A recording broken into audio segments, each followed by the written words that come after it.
All right, look at that. I did it. That's right, my friends. Hey, you know what time it is? It's Tuesday. You could be so many other places watching Matlock, watching Star Trek, watching what else? Watching some bad TV show on Netflix that you tell your friend about to watch it, then they get really pissed off at you because you told them to watch it. But you're here instead, Tuesday night, 9:15 p.m. Eastern. The comic menu with my merry men, my band of merry men. That's right. So let's start bringing in the best color man in the business. Oh, my little Habibi. Look at that. There he is. What's up, brother? Dude, I'm excited about tonight, man. Are you? Yeah. Well, you should be excited about every night, son of a bitch. I am. All right. But especially, it's gonna be good. All right. Then we got Sam. He's already laughing over here. We got Sam. Yeah, the comic Sam. Yeah. Great That's to be good. back after a couple weeks away. I'm excited about tonight. Well, you should. You know why you also should be excited? Because one of my favorite artist friends. Yes, there he is. I'm still trying to figure out why I'm here with who I know is backstage. We need somebody to make us look good because we love you. Oh, that's true too. Somebody's got to pick on Caesar all night. I didn't understand a single word he just said. He actually is the best one at handling Caesar, and it's a new month, so truth. You know, get my once a month appearance. Hey, listen. I would bring you on every week, but you have things to do sometimes. All right, so I'll tell you what. Let's Sam, I'm gonna let you go ahead and introduce the next character. We're really excited about this special guest that we have this week. First time visitor to the comic menu. He is the founder and owner of DiTullio Art Collective, and represents three of the most prolific artists in comics today, I would say. In addition, he is the vice president of operations for Comic Art Fans. Comic Art Fans is the original comic art gallery for collectors and artists. I've known him for about 15 years, really good friends. We've traveled cons throughout the country together, and we've built our collections up, sold them off, and built more things up. But my good friend, Mr. Matt DiTullio. Oh, Matt DiTullio. Wow, what an intro. I don't know if I can live up to all that. That was, thank you. I appreciate it. That was way bigger than I've ever got. Yeah. It's true. I would have just said some guy named Matt. We just brought on the show. No problem. That's what I would have said. Thank you guys for having me. Appreciate it. Always good to see Ryan. Just saw him in New Orleans, a month ago? Seems like a couple weeks ago, but it was a couple months ago. And as Sam said, known him for a long time, and we've been friends for 15 years now, and built up our collections. Dollar bin dived for many years together. Yes, sir. Traveled around, and I'm happy to be on the channel, guys. So thank you so much. Appreciate it. Yeah, there we go. Someone's already giving you a little hi there, Matt. It's the Abby from the Prairie Meadows. They were on hiatus for there for a second, but they're back now. Prairie Meadows. So just in case you don't know, Matt, Prairie Meadows is it's a retirement home. It's a nursing home that has been watched us now.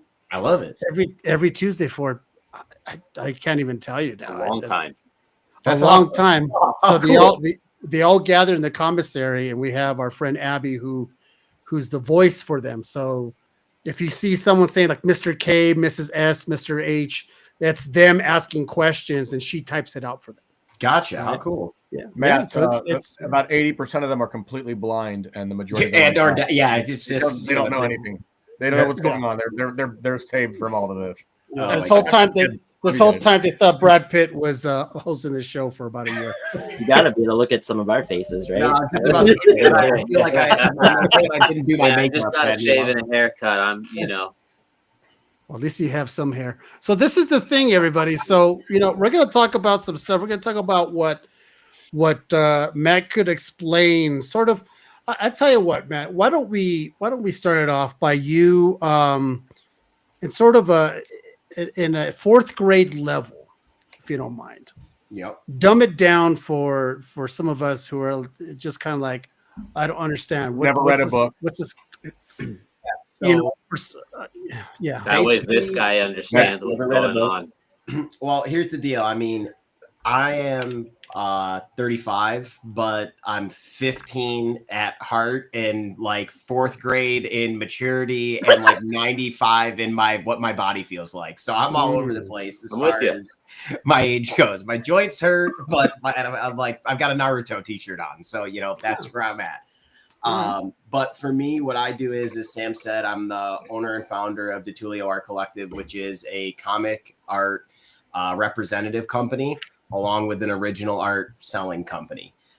So essentially what I do is I work with artists to try to get their art out into the market to be sold to collectors. You know, I get their art in, I scan it for them, I put it up on websites, on YouTube shows, Instagram. I handle some of their social medias. Basically, my job is to do anything and everything, along with doing anything and everything that allows them to keep drawing or painting while still being relevant without, you know, stopping drawing and painting. So scheduling them to come to shows, scheduling them to do interviews on shows, scheduling them to go to conventions, having them send me their art and scheduling art drops with them. So, you know, as Ryan can attest, sometimes deadlines are the most important thing. When I say sometimes, it's every time. Always. So, yeah. So my goal and what I try to bring is I try to bring representation for artists, especially European artists, to the American market, to make sure that where they're from, whether it be Italy, Croatia, UK, wherever it is, that they're also being well represented here in the States, because there's a lot of phenomenal art collectors in the States, and there's sometimes a gap in getting things from one side of the country to another. And I found a pretty good niche in being able to bring and find that spot and be able to bring that over. So that's what I do with the DiTullio Art Collective. Then, along with being a representative for artists, I also am a professional art dealer. So buy, sell, trade original art for a living. I was a collector at heart, done it my whole life. When I was first a kid, I collected anything Power Rangers. I still have a love for Power Rangers. The first thing I ever collected, all of the flip head morphers, figures, all of the morphers with the coins, the Zords. My mother sold them all at a garage sale. I then made her buy them all back at full price. So that happened when I was in college. But then I moved on. I collect sneakers for a little bit. Then I got really heavily into Pokemon cards and Yu-Gi-Oh! I built those up and kind of put those off to the side a little bit and got into comics. I got into comics for a long time with Sam. As we said earlier, we went all around. I had Fantastic Four #1 all the way to 112 CGC slabbed, and then from 112 to current, all variants, every issue, blind bag, anything you could imagine. And eventually I'm a business person at heart, as long as with a collector. I saw some of the sales that the market was having, and I started to creep into original art a little bit. And I was like, man, it's awesome to own FF1, but I can own the cover for like FF677, and I can have the one instead of one of 47 at this grade. Yeah. So I went all in. I sold my original art collection, or my comic book collection. I sold my Pokemon card collection right after the Logic, Jake Paul, Charizard sales.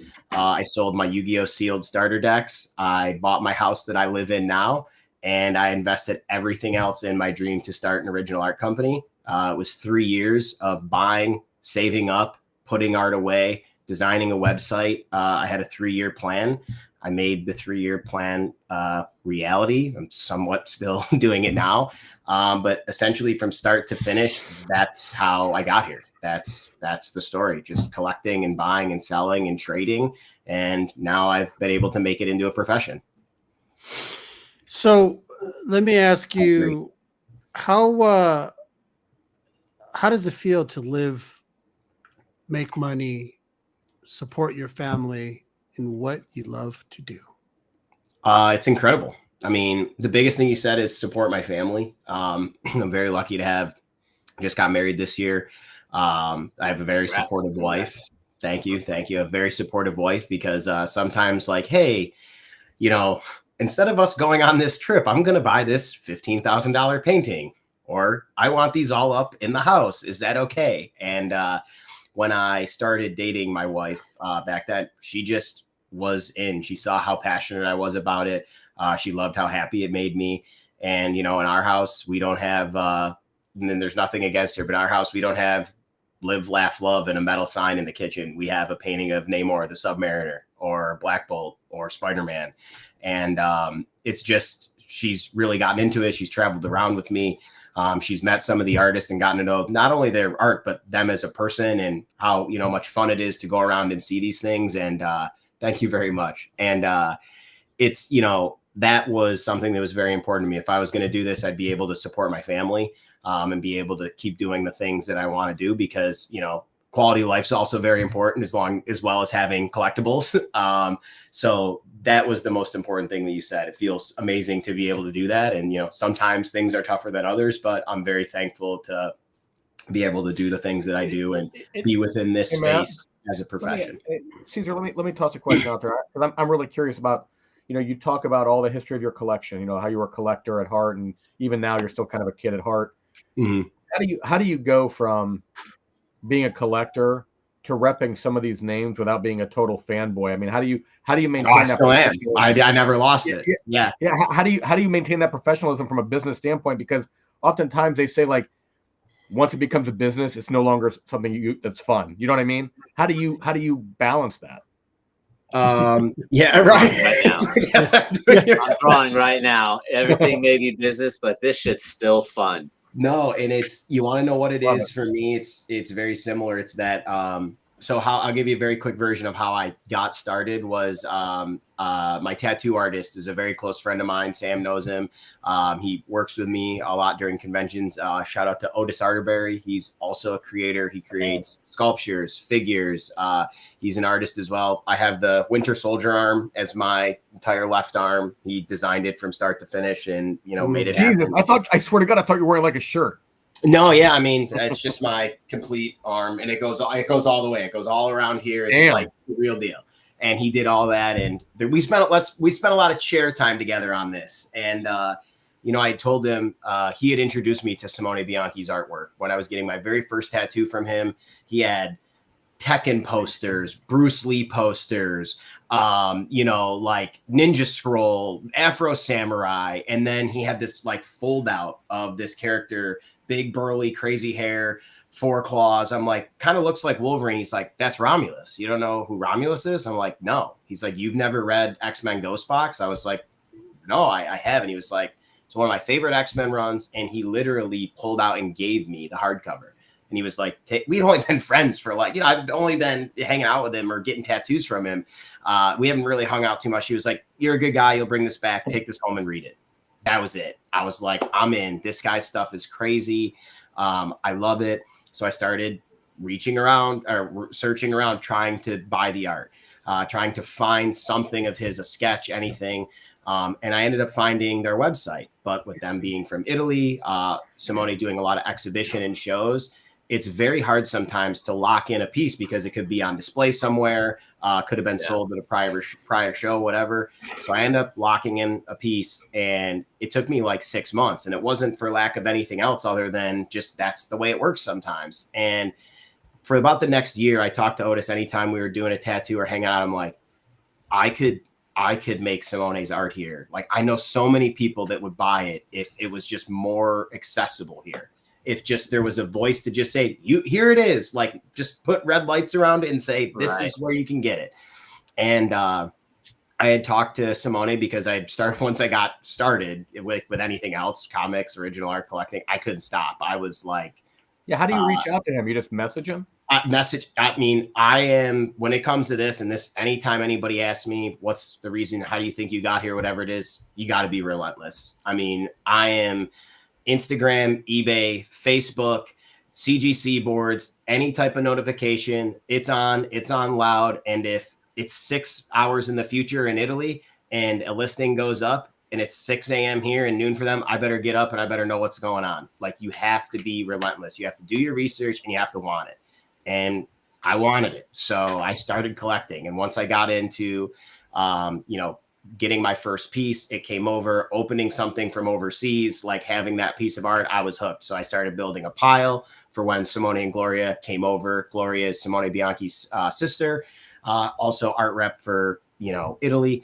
And I just fell in love. So I built up a business plan because I kept talking about it and I kept showing it to Otis. And finally Otis was like, hey, brother, I love you, but you can't keep talking to me about the same thing. You either got to do this or you got to stop talking about it. So I literally, from just being a collector, presented how I would help support their art in the United States to Simone and Gloria. And they were like, okay, we think you can do it. Wow. And set up. So he was the first artist you repped. Yep. And I set up the very first breakfast with Bianchi. We did a VIP. He didn't think anybody would want to come and meet him outside of convention format. You didn't need tickets to the convention because in Italy, that's just not normal. They don't do that. It's not like a thing. We did it outside of New York Comic Con. We rented out a hotel and 12 slots. You got a 9x12 commission. You got to eat breakfast and hang out with Simone for 3 hours. He did some live sketching. We did some raffles. So we gave him personal looks through the portfolio. We didn't even go into New York Comic Con until noon that day. We sold out the tickets in less than 15 minutes. People flew in from 3 different countries to come to it.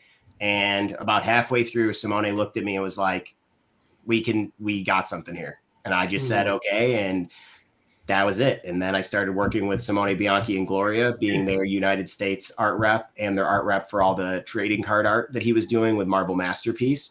Then I was able to get noticed through Simone Bianchi by Simone DiMeo. He was like, I love what you're doing. Any room? Could we work together? I'm like, oh my God, yes, please. Absolutely. Then I worked for a year with Simone.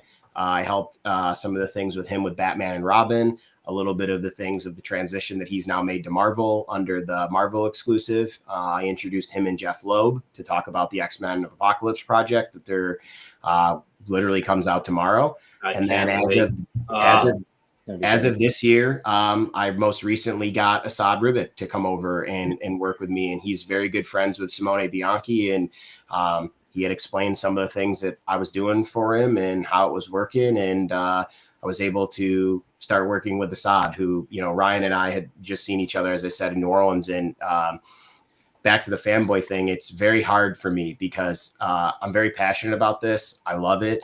And when you get to see these guys, I can't draw anything. I'll color, I have fun, screw around. I've tried to take drawing classes, but when you watch true masters, the luster never leaves. It's such an incredible thing to watch because they can just transform something literally right in front of you from scratch into a piece of professionally done art in hour. It's incredible. It's just an incredible thing to watch.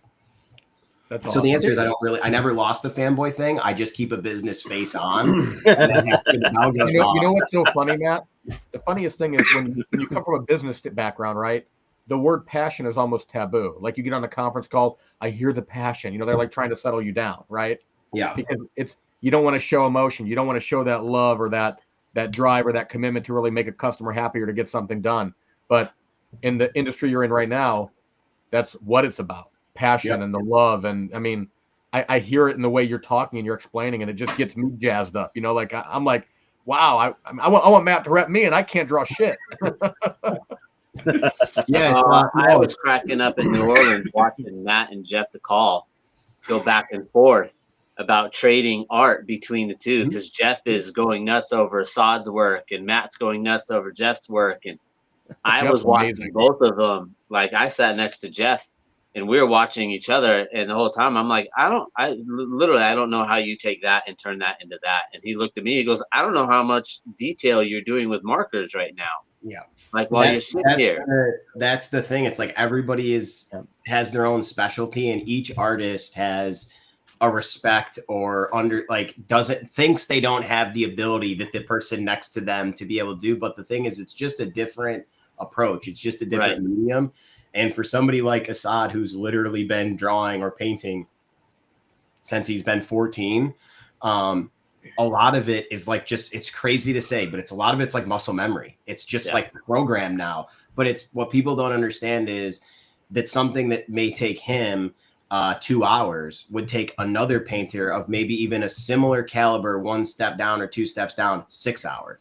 Yeah. And it's because of those like hard-earned sleepless nights to hit the deadline, to continue 20 years into learning for 40 years. For 40 years. It's incredible. That's a lot of practice for 40. I mean, you're Ryan, since we have an artist on the panel, you're always learning, right? I mean, you're he's always working. Always working. Every single time you do a piece, you're almost kind of you're almost re-educating yourself, right? You're always learning new things that you never thought you can do. Then one day you're like, oh, now I could actually do that. Right. And now you start fixating on doing that and getting good at that, and then improving this and improving that. And you could be in your 70s and still go, I think I'm okay. Right. And we know how artists are, creatives.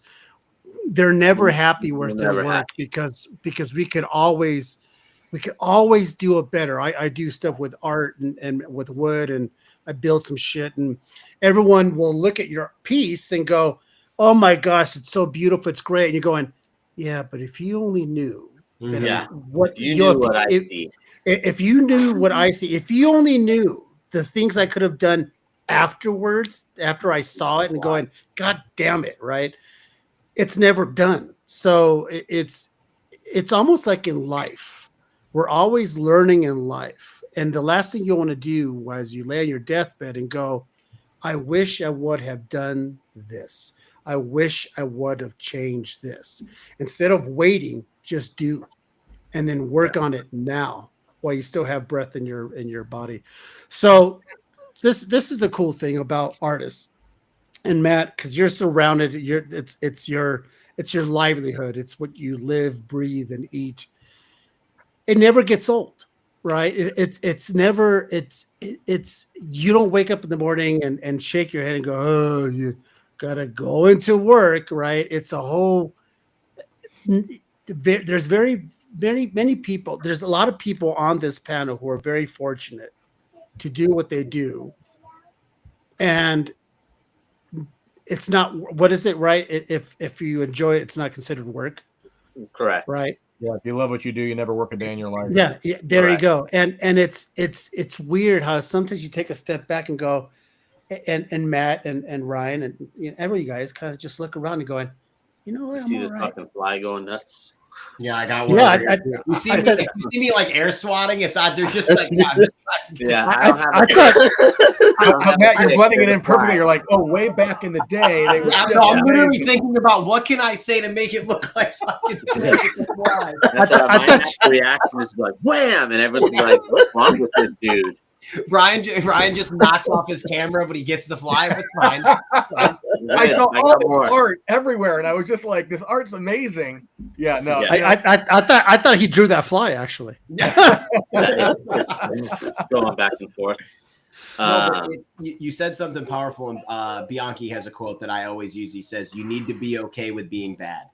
Because if you only do the things you're comfortable with, you stay in the same stylistic lane. And well, that may be great for this time period or for this version of comics or this version of your collecting base.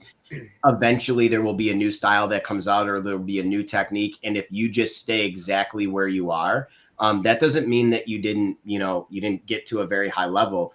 It just means that you're never going to break through and go to the next. So you have to be okay with being bad so you can become great.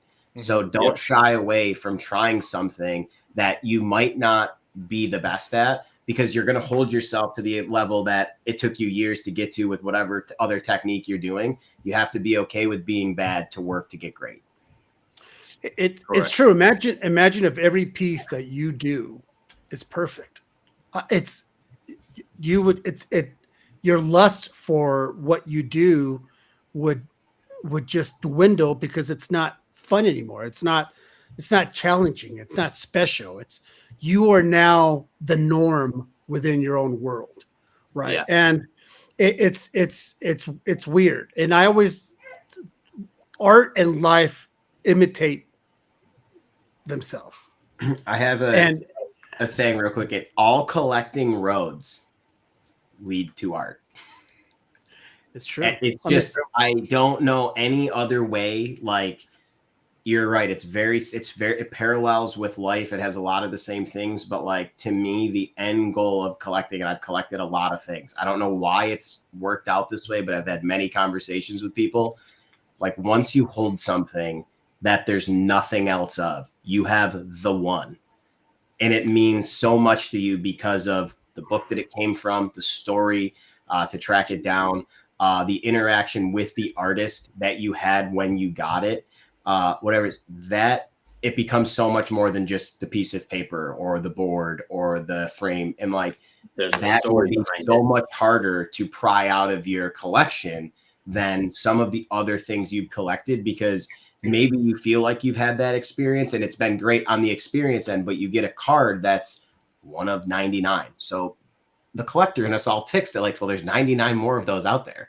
But when you have the one, it's such a different experience. At least it was for me. And then when I started working with comic art fans earlier this year, and I started getting more intertwined in the collecting community, figuring out all the different ways people collect, why they collect, how they got started, it like fuels the fire for me. It makes me want to do it longer. It makes me want to explore other avenues. It makes me want to take the blinders off and not just collect this form of art, but this form of art and this form of art. And it's hard to stay focused sometimes, but I think that's the beauty of it, is you should be able to collect the way you want to collect. You should be able to build your collection off of whatever merits or whatever things that you'd like, and you should be able to be proud of it. You know, Matt, I have just such a respect. You know, growing up in a family where my dad never worked for anybody. He worked for himself, you know, and it's tough to have your own business. And here you are talking about the learning the art side and learning the creativity and, you know, holding that one of one piece. And, you know, you're learning all these different things. And then on the same flip side of that coin, you're probably having to learn all about things you didn't know about business, like, you know, how to react to different things and, you know, navigate, you know, like you said, when we were talking back in the green room about economic situations and monetary, you know, currency, and you're probably learning all these things. You're getting crash courses probably on the daily, and I just have mad respect for the juggle, man. I mean, you're just making it happen. I'm on the Comic Art Fans website. I mean, I've been on it before. It's amazing. I mean, it's just freaking amazing. It's huge. What Bill's been able to build over 20 years has been really incredible. And then now the CEO, Castor Gambari, is really taken it to the next level. He's brought on, you know, Matt Sardo for digital communications, Tatiana Dykes, events coordinator, myself, VP Ops, and really trying to make it, not trying to make it, in my opinion, we are making it, you know, a hub for collectors and places to go and things to do, and putting events together like, you know, OAX, which is coming up, which is so crazy in, you know, 5-6 months. But real quick, I do have to go back. I am getting crash courses every day, and I do enjoy learning. But I did have, it would be a remiss. I have to give a shout out to my own family, because my father's very much like yours. My grandfather started a business 79 years ago. My dad's the president. My uncle's the vice president. My brother's the director of operations. I'm the director of sales. My cousin is the director of digital communications, and one of them is a regional manager and handles 6 stores. We have 18 stores, 100 employees, and I started working when I was 12.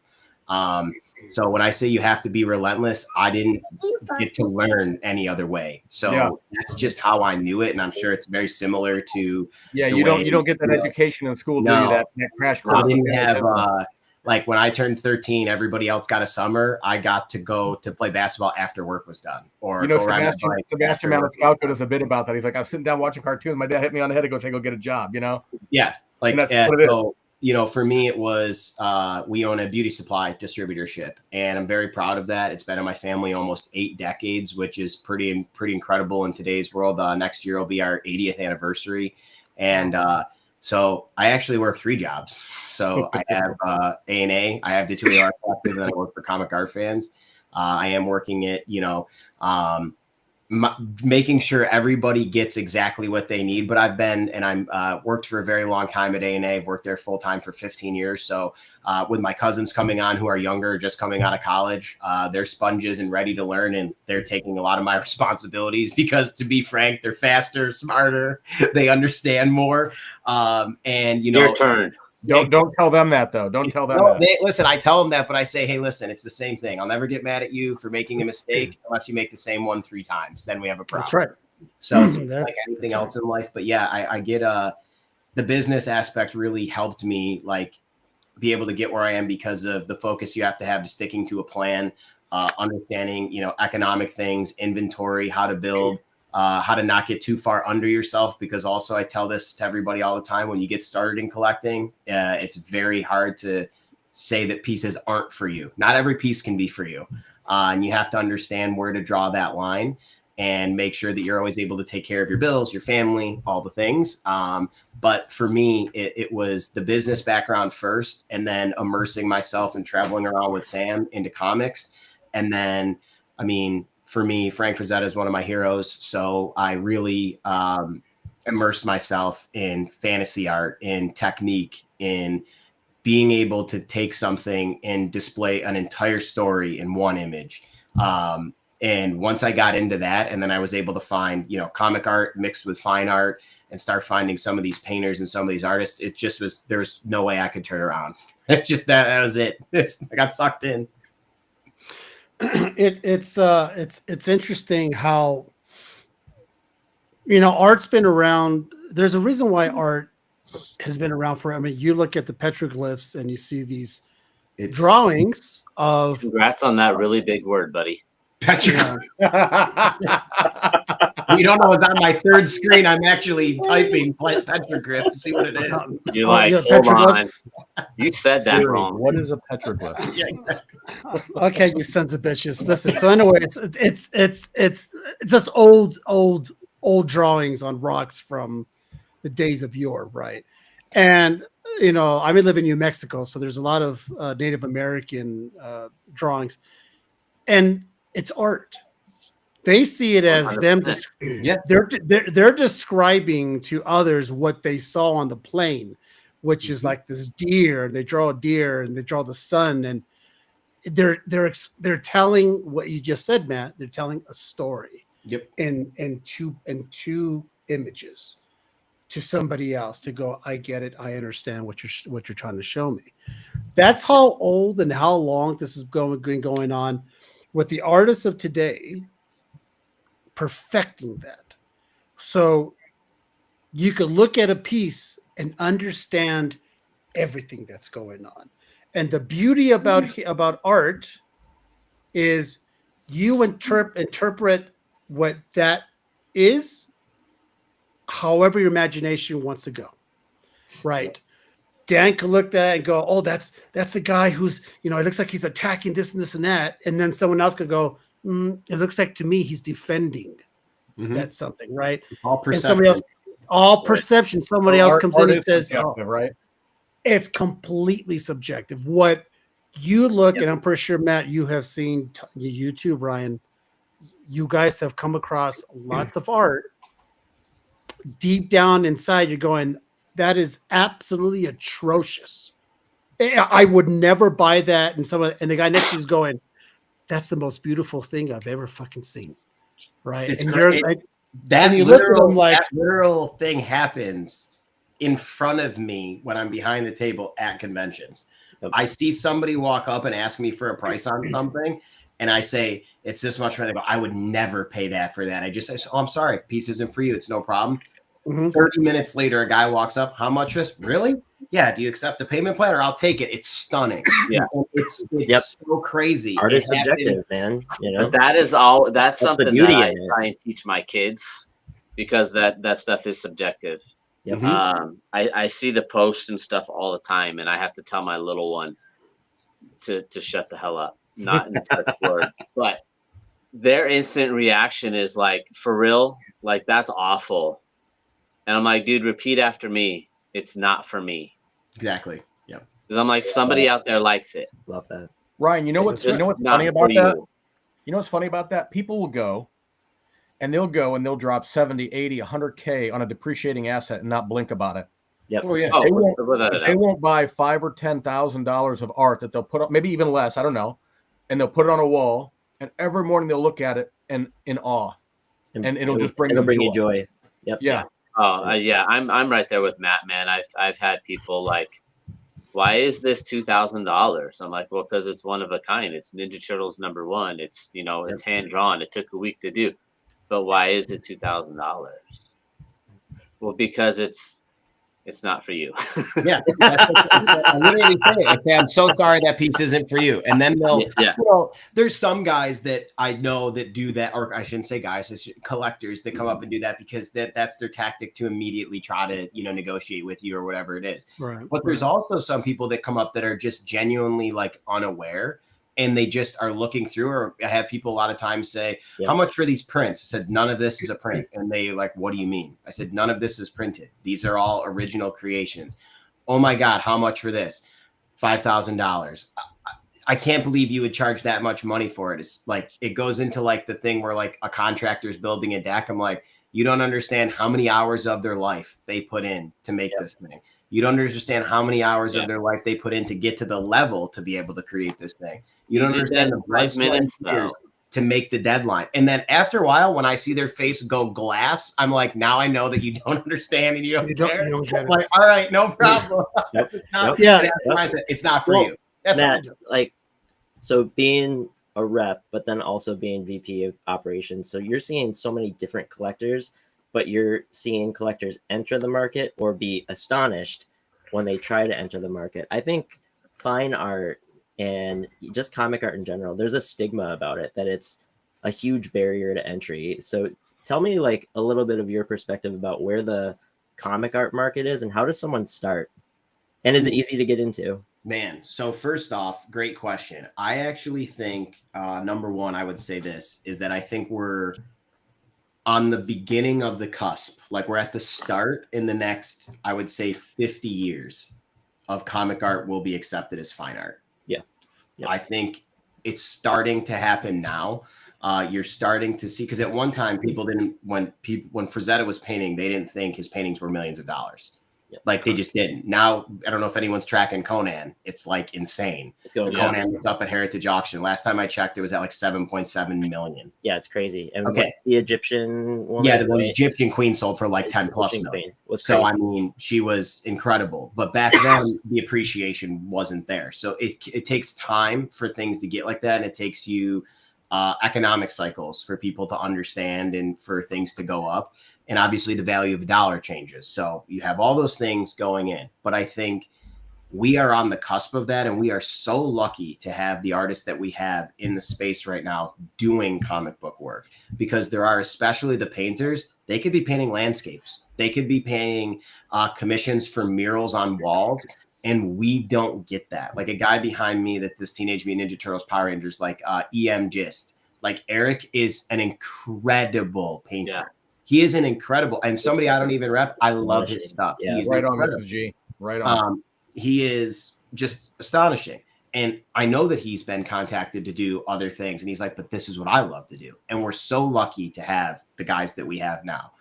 To go over to the next part of the question, entering the market. One of the beautiful things that I think comic book art is, or, you know, original art is, there's a stigma that it's all high end because there's a lot of high end art and that's what makes the headline, right? Yep.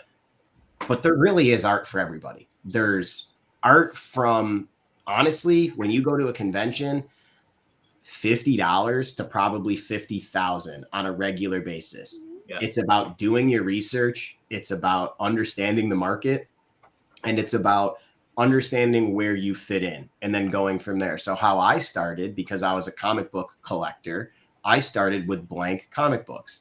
And I had all of my favorite artists do blank comic book sketches, just like Ryan's doing right now. I just got a Spider-Man from Ryan the last time I saw him. Yep. That's where I started. And I specifically get pieces like that to have on my website or to feature on shows, because I never want to be the guy that just offers the 1% blue chip piece. I mean, I understand that people do that. It's not for me, because I want to be able to talk to everyone. I want to be able to start at here and work to here to work to here. So what happened with me is I started getting some of these blank comic sketch covers done. Then I would send them into CGC, and it was the first time in my collecting journey where I did not give a shit about the grade. I didn't care. I remember. It just didn't matter to me. And with Sam for years, Sam and I had magnifying glasses, holding it up to the light. Can this press out? Does it break color? And I was in it. I understood it. I got it. But then once I started getting these done, I didn't care. I wanted it slabbed because I wanted it to be protected. I wanted it to. I didn't care if it was an 8.5, a 2.0, or a 9.8. Just loved them. So then I started being like, wait a second. My center of my personal collection is Black Bolt. I collect the Inhuman King. He's been my favorite. My favorite run of comics in the history of comics is Fantastic Four 36 to, I don't know, 75. Just, you see so many new characters, Medusa, the Inhuman, Black Panther, Black Bolt, Claw. I mean, you just get an immense amount of really important, Silver Surfer, Galactus. I mean, you get it all. So I started going, I was like, wait a second.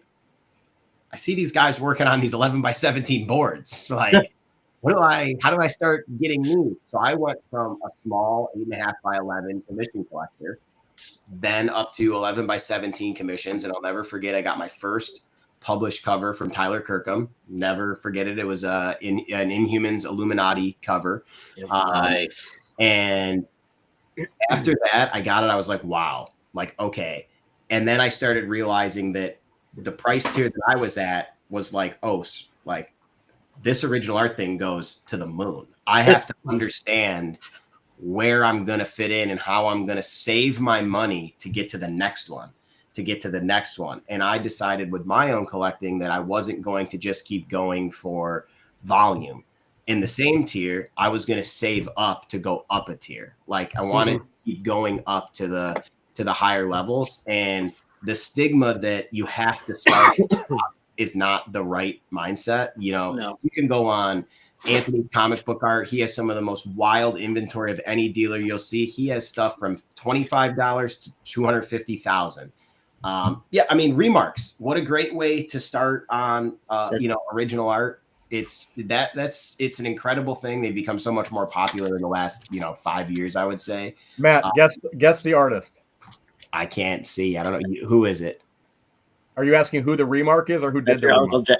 I'm sorry. I can't see. Jeff Loeb. Is it Jeff Loeb? Yeah. Jesus. Yeah. Why would he remark that? Yeah. Uncle Jeff. What are you doing, Jeff? He remarked one of my books with a Batman Hush cover. He did like a triangular head Joker. I'm like, hey, if you want to draw it, no problem. It's Superman and it's a cologne bottle. Yeah. But I also think, comparatively speaking, and I'm a big market research guy, big market data guy, you can actually get heritage market data, eBay market data, all from Comic Art Fans by being a premium sub. You get it all at the end of the month. What are the biggest sales from the biggest dealers? Albert Moy, Anthony, Mike, Romita Man. You can get it all. So you can see where sales go. And I actually think comparatively in other markets, like sports cards and fine art markets, we're still fairly underpriced in our market. Mm-hmm. So I think sometimes also we have guys leave because they get priced out. Mm-hmm. And then a new wave of collectors comes, whether it's a Marvel trading card collector, a sports card collector, a fine art collector, and it injects new eyes or new, economy, new money into the industry. And that cycle is so important because that's what keeps uplifting it. Yeah. And I think people get upset with that. I wasn't around when Kirby pages were $50 at San Diego Comic-Con. I had to save up for 2 years to buy my Kirby page. I wouldn't change it because that means those became more valuable because they earned it. They're good investment. And I think when people say, I can't do it anymore, I'm priced out. No, you have to change the way you're collecting. And if you don't want to do that, that's fine. But nobody's priced out of anything. It's what the market is dictating for us. And if it's not, you can't, get it at that price. That just means, as Ryan and I said, that piece wasn't the one for you. And you have to find another one. Do you think that's why, like Matt, we've seen a boom in modern comic art over the past maybe decade, right? but especially in the last 5 to 7 years, I mean, it's dominating like volume of sales. In a lot of times. I think that happens, and that's my wheelhouse. So if you ever come to DiTullioArtCollective.com or you see any of the shows that I do, I very rarely sell Silver Age art. I very rarely sell Bronze Age art. Not that I don't love it. It's just that that's what the current market is very saturated with. That's what everybody is there. Like I said earlier, have blinders on. It's okay to not just collect Bronze Age art or Silver Age art or Golden Age art. Yeah. It's okay to appreciate all art. And, you know, just because you don't value it doesn't mean it's not valuable or collectible. And my wheelhouse is modern comic art. That's where, you know, if you're looking for something in the modern era, I can try to find it, or I can keep an eye out for it, or I would know where to look for it. If you're like, hey, can you give me a page from like Hulk 176? I'm like, go to Heritage. That's, you know, I have no idea. But modern comic art, I think there's a lot of people that have taken the blinders off and we're only collecting Bronze Age or Silver Age and are like, hey, I might be getting priced out of this portion, but there's still amazing art in this portion. And I think that's why we've seen that. And I also think, guys, now that the blow up of social media, what social media has done for original art and comic art in the past 10 years, it's made modern comic artists become stars. Made them become, you know, they used to be able to. I just did a panel in Toronto with Mike Del Mundo and Simone, and a girl asked, what's the best way to get in front of, to get signed by Marvel or DC? DeMio's like, I flew for 7 years, saved up my money for a full year. In 7 years, I flew to New York Comic Con to give to Marvel or to DC. Mike Del Mundo's like, I got lucky. They did a show here. I gave it my first try. CB was working back then, and CB was like, Mike, we love your stuff. I'm like, Mike, you didn't get lucky. You're absolutely cracked. Like, your stuff is insane. So that's why you got it. Nobody gets lucky. It just takes the time for you to get noticed or found. Now, look at what like Todd McFarlane does with like Spawnuary or that month, you know, Spawn month, or an artist just gets an insane following and they can just become a Marvel artist now. So I think it's not that easy, but you get what I'm saying. So I think social media has also played a massive factor in the rise in price of modern comic art and the rise of collectability in it as well. How do you react to things like, you know, Matt, like there's things you can forecast in a market and in an industry, right? Like you can see around the corner and expect some things, but then there's some things like tariffs. Like, how do you as a businessman react to tariffs? I mean, if you go to your artist, you're like, listen, man, these could be like 20% or more. You might need to lower your prices, or you're like, you don't compromise. You're like, no, we're not going to do that. We're just going to raise our price. I mean, what do you do? It's a great question. Something that I'm battling with on a monthly basis. The good thing about this hobby, and I can say this because I came, you know, like I said, I was in sneakers and in Pokemon and Marvel cards and the beauty industry. We're all in the same boat in the comic art collecting world. We have some of the kindest people you'll ever meet and some of the most eccentric, unique people that you could ever talk to, all in one, you know, like Noah's Ark type of a deal. And for the most part, everybody's been very understanding. Everybody gets kind of what's going on right now. So I tell this to people. This is what I say. Oh, hell yeah. You can get a little live action here. I figured they're tired of seeing my face. Something. Honestly, no, what I say to people is, hey, listen, you know, if you buy this cover, I'll be seeing Assad next at this show or at this show. Why don't we do, you know, put down a 50% deposit now to hold it, 25% the month before and 25% the month I get it. And I try to pick everything up in person.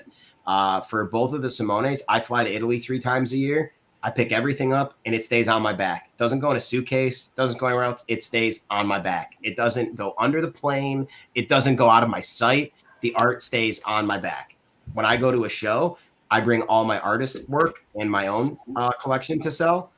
All the artist work stays on my back. If the bag gets lost and has my stuff in it, so be it. This is, you know, guys like Ryan's, Assad's, this is their livelihood. This is how they make their money. This is how they pay their family. So anything I can do to make sure that the collector doesn't get, you know, banged on one end coming in and we don't lose money on the other end. I always try to just do a case by case. How can we make this work type of a situation? Some people are like, hey, declare it as a print. I'm like, I'm going to ask you to waive all responsibility then. That's on you. If you want to try to do that, no problem. If I'm shipping it from here to Italy, I got some pretty good packing skills, but it's a long way. I'm going to fully insure it because I have to do what's right for my artist. That's just the way it works. Now, if I'm able to pick them up in person, bring them back here and do it domestically, it's no problem. Sometimes I'll go into my own commission to try to meet in the middle on, getting a tariff to be split to make the deal happen, because I don't want to do this for the next 5 years. I want to do it for the next 40 years. So while I do want to make money and I do have to pay bills, and I understand that, but the biggest thing is to get art circulating into the market, into new collectors' hands, and to get people to want to share their experience on getting this art. If you can do those things, I think the business keeps coming, and I want to do it off of future laurels, not of what I've done in the past. So I try to battle the tariff thing as it comes, and really just try to work it out on an individual collector basis. So Matt, aside from tariffs, let me ask another question. And again, not to make this a doom and gloom conversation, because I think it's amazing what you're doing, but how much of a threat to your business and to the industry is AI? Oh, great question. Great question. Yeah. I'm going to give you the best answer that I've heard. I don't care. I don't care. I am very lucky to have 3 guys that I've taken pictures of their artwork or scanned and put them in the AI generators. Each one of them has been 98% like 98% to not be AI. Simone DiMio's, okay, it's just like self-checkout. It happens. What are you going to do? You're not going to stop it. Bianchi says it the best. No computer will ever be able to replicate what I do. I can hear it coming out of his mouth. And no computer will ever be able to. And if they do, I'll be long dead and gone, and my work will still be better. Yes, I love it. What he says.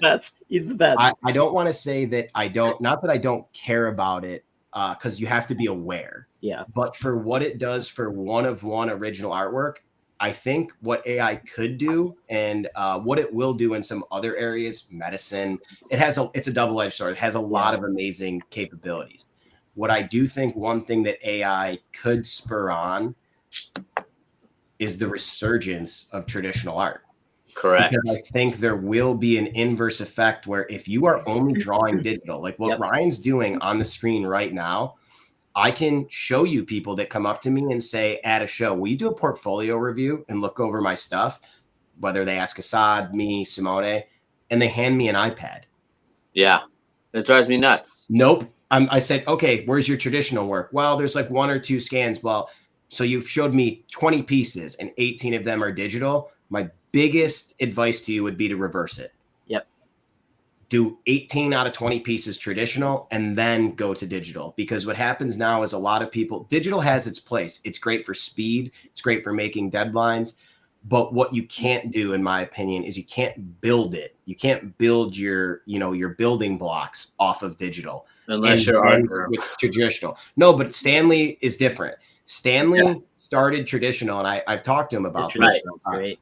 Yeah, do you know that he was the first person in Singapore to have the Wacom, like the very first one in the history? Well, so the only reason I say that is because everybody sees what Stanley's doing.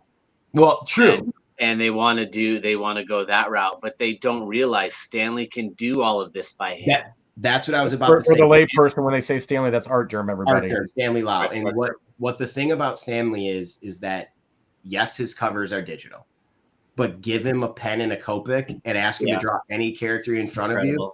And besides like the lighting and the flare that you can just only get with digital, it's just the way it is without using an airbrush or whatever, he can create it in front of you and he doesn't need reference. And I think another big difference too, Matt, and again, this is just an outsider perspective, is he's been in the game for so long now.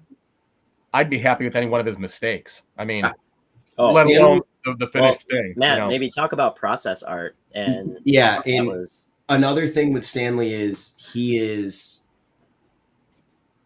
I don't know if a lot of people know he's a teacher, and he has such a passion for teaching his kids. And how Stanley stays like this with traditional, he has over last time I talked throughout the year, he had like 170 students, Yeah. He draws every single one of them, whatever character they want for their birthday. Nice. Incredible. So he draws it for them on like a, like a buck slip type of a deal, or like an 8, a 5x7. And that's why when he does like his Artobers or whatever he's doing, it's like, give me like Yu-Gi-Oh. He's like, no problem. Got it. Can do it. Give me, Chainsaw Man. No problem. Got it. Anything that any video game, whatever, anything that those kids want on their birthday, Stanley draws for them traditionally. It's their birthday gift. It's incredible. Like, so he's constantly refining the craft. But then when it comes time to do the colors, Stanley found his niche with those digital covers and the way they look. But what he had to do to get there was all tradition. Right. It was all tradition. And that's what I mean. Like how we were saying, the artists that aren't bringing up all that stuff is they're basing off of what they've only learned from social media in the last 5-10 years. They didn't see beforehand, like everybody pumping out the traditional stuff. All they see is like the new Art Germ, the new Derek Chu, all this stuff. They don't see that they did all this stuff traditionally as well, that they do go to shows and everything's traditional. And that'll be that thing on that AI is, like you said, people can't buy traditional art if it's all AI generated. So traditional artists are going to be popping back up. Like not only that, but then the witch hunt's over. I think that's going to be what it's going to be is the differentiator of levels. It's just going to put a bigger differentiator of, are you a digital artist or are you a traditional artist? And I think you can hybrid, you can use it for speed, you can do whatever, but there's levels to when you say, okay, put down the, the pen and pick the digital pen and pick up the marker in front of me and be able to do it. There are so many guys out there that it would surprise you. They can't do it. Yep. Do it. Yeah. We know quite a few artists that are digital artists, but yet we see them draw live and they're remarkable, right? So blows your mind. It's like incredible. I mean, they just, that's their medium is digital. I mean, our buddy Aaron Bartling, I mean, he does the digital art, but he draws, just like what Ryan's been doing, and it's like, wow. It's what I'm liking of late is that a lot of these AI artists that are getting booted out of cons of recent, right? So recently I read that I forgot the name of the AI artist where they had her removed and have an officer stand there and remove them out of the building. Yeah, because they refused to leave or something. I love it. That's the only reason the officer was there, because I don't care. It's if they were all right. Hey, you don't want to leave? Well, you're fucking making it harder for yourself. Let's make a big spectacle and let everyone know that you're the AI artist is getting removed because you're a little bitch, right? And the funny thing is there any room for AI art in the art sphere? Like, I understand if like you're feeding a machine prompts and having it pump out a picture, that's one thing. But is there something to be said for somebody that maybe does that as a base and then builds on that and makes it their own? No, because you're still working on a program that is stealing images from somebody else's image. Artists over the world. Yeah. It's one thing. It's like your niece is like, hey, look I look like, I look like Electra, and I'm like, oh, that's very cute, right? But it's like, oh yeah, now I'm gonna go to a booth and sell it for $50. And say that I drew it. The only interesting use of AI art that I've seen used by the artists, so they drew, dozens and dozens of variations of a particular character, and then they had AI generate however many different combinations of like the glasses that they drew, or the goggles, or the the headphones, or the hat. And it created literally one-of-one covers out of whatever they drew. And it was like 500 different variations of it. But it was their own art that they put into it and created something. That's the only time I've ever seen the use of AI where an artist used it to create something unique. Was actually kind of cool. See, I don't even know how well that would work, because it still has to get those images, even putting glasses. That's the difference, Ryan. You're feeding it the data, like they fed it their art, and it just they made AI randomize what it would combine. So it was very interesting. It already had every individual piece. Yeah, the like, artist this guy drew scanned in 50 dozens of different different. versions. Okay. I was And gonna then say, Oh, I mean, got it. Yeah. So like so basically like saying like how would it look if it had this glasses, this pair of glasses? How would Well, it like look if it had... look at it from Matt's perspective now. Like, let's say Esad said, I'm going to take every piece of art I ever did and I'm going to scan it into my own AI. I'm not going to put it into Amazon. I'm not going to put it in Copilot. I'm going to scan it in my own AI. It's enclosed. And now I'm going to go ask that AI to draw me an Eternals cover. And it will use the things it's learned from Esad's art, only his work, to generate another cover of his own style because that's all it's been trained to do. Is that cheating? I don't think so. I mean, he's fed it only his work. But I don't think AI yeah, is at the point that it can only work off of one thing. They're just, the thing is for me, and this is where I leave it, like it's artist alley. There are so many people trying to get into artist alley. Yep. Yeah. There are so many people trying to do things the right way. And I think we're still very new on the AI front in the field of like how it's going. I think that if you are a convention showrunner or you are I think there might even have to be like a separate person that works for these conventions that like 100%. vet these artists' applications and work, because honestly, and I'm going to play devil's advocate here, if I was an AI artist and I was able to get in and sell my prints for $50 and I did nothing, I mean, God bless, I guess. But there's so many people from the other side of it that are really trying to break in and are putting in the blood, sweat, and tears. So I think I like personally that conventions, once finding it, are asking people to leave or shutting down their booths. But I think we need to do better as the community of trying to make sure that they don't even get in. Yeah. And then I think where it goes to, in my opinion, like, is there a space? I think in the future, maybe not great for me, there's going to be like an AI generated art convention where you can go and get a sculpture made or it 3D printed or something crazy, because that stuff, it's happening. There's no way it can be stopped unless we have, rules that come about in those times. But for me, being able to watch someone create something directly in front of me, it'll never be replaced. Like, even if you could tell me I could have the perfect one, I'll give you a very perfect example. On this wall right here, this is Death Dealer #1 by Simone Bianchi. I commissioned him to do it. Well, Opus Comics and Sarah Frazetta Girls, was relaunching Death Dealer, unbeknownst to me.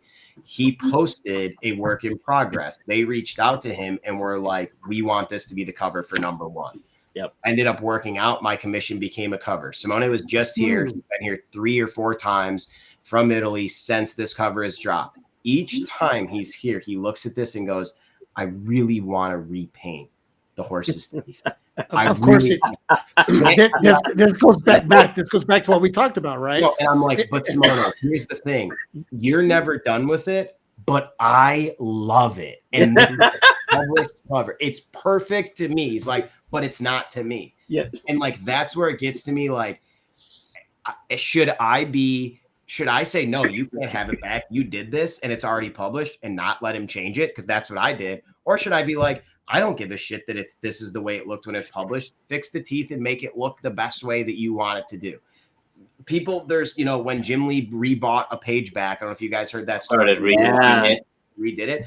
The community went ballistic. I say this all the time. When it's your piece and you own it, you can do whatever you want. Yeah, you can frame it, you can put it in a portfolio, or you can Banksy it and you can shred it. Yeah, right. Yeah, exactly. But I told Simone, it's like, I commissioned you for this and you made it so much better than my mind could have made it. Yeah. And then it became a cover, and you want to fix like the first 6 teeth on the horse's face. I can't let you do it. Matt, let me ask you this. How do you see it? I don't know, in DiTullio you might see it, but in DiTullio, but I guess my question to you is, how do you see it in the comic, just I guess in the overall environment? Like, if you're looking at Comic Art Fans website, do you see a shift from, I don't want to say traditional, like, you watch Ryan here drawing Elektra, and we've seen Esad's work and Simone's work, and like things like We Only Find Them When They're Dead, or do you see the shift, are you seeing a shift in that genre of art? And now, because I'm kind of now, that's always been my wheelhouse my whole life, like Spider-Man, Batman, Superman. Now, as I've gotten older, I, as an older person, have shifted into like manga and anime. I'm finding stories and art that are fascinating me. Yeah. And my question is, you don't even know what you're getting into, Dan. well, I'm just saying, are you now seeing like people buying more manga than they did art than they did traditional art? Show them.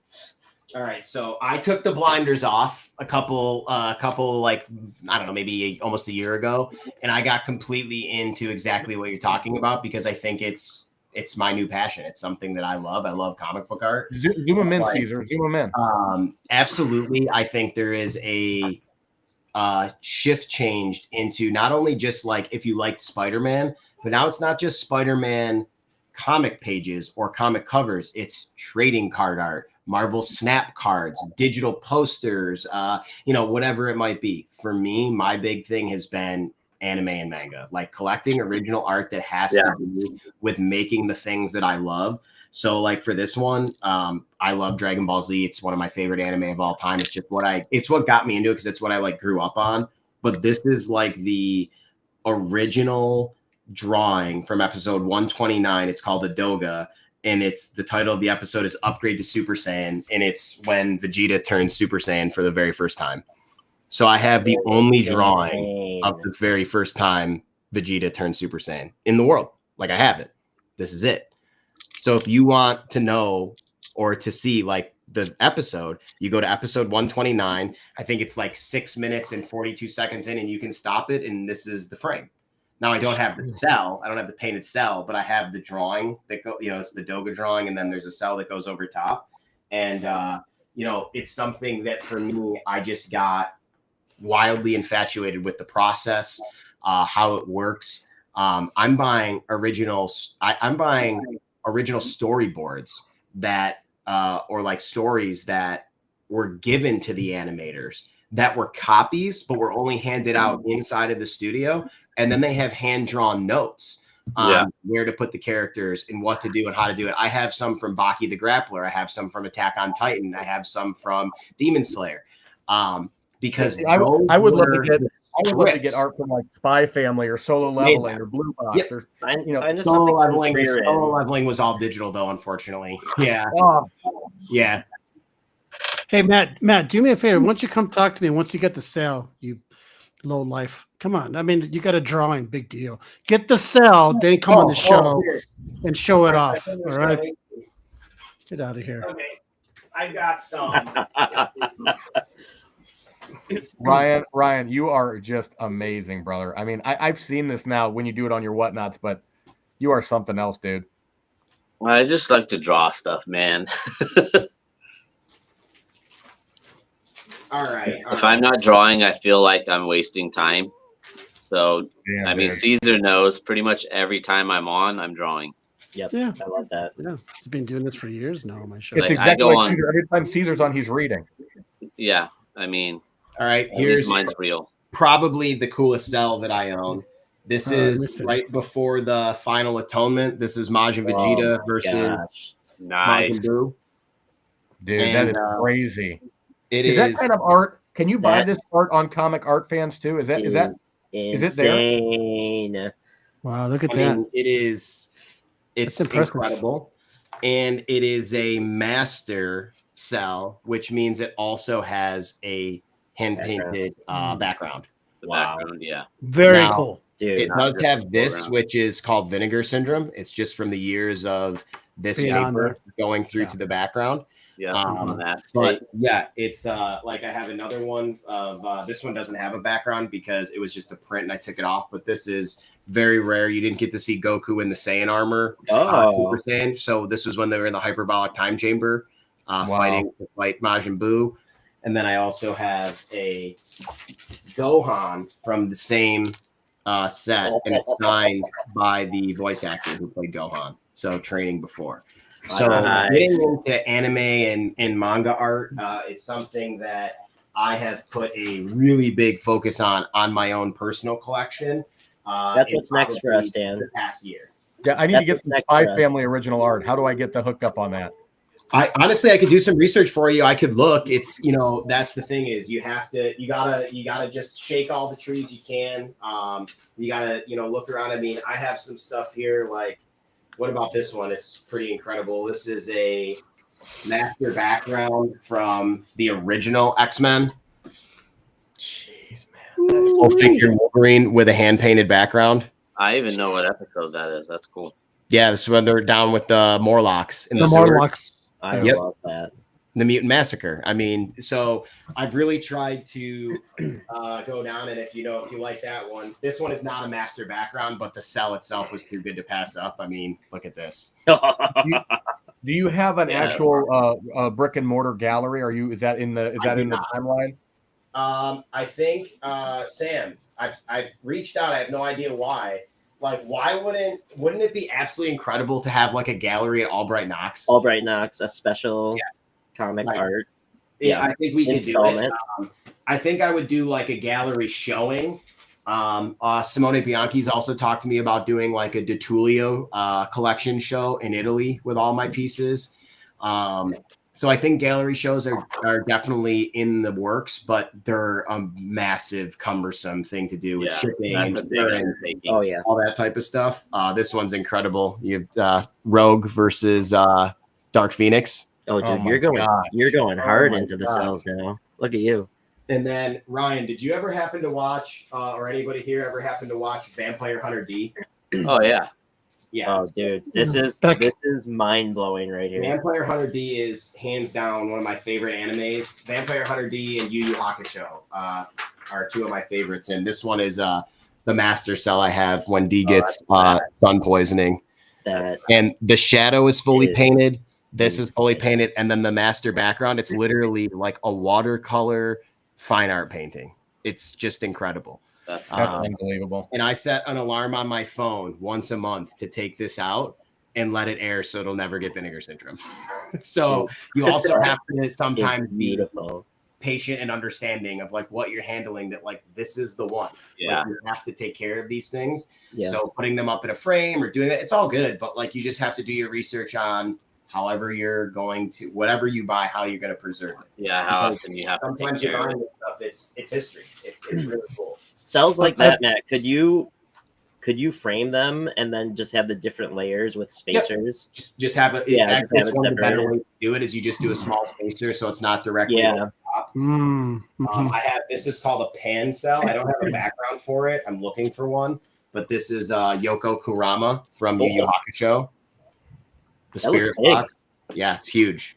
So this is one of the ones where the episode ended. So they'll use a pan that goes right across the entire screen. So I've tried to also get inside and learn the lingo. Is it a pan? Is it a aura shot? Is it a harmony cell? A harmony cell normally is the one that they use at the very end when they make it look like a drawing, when they're like running at each other, and then it goes, and next time on Dragon Ball Z. Those are like super illustrated. Yeah. Because they open the next show. So they have harmony to marry the episodes together.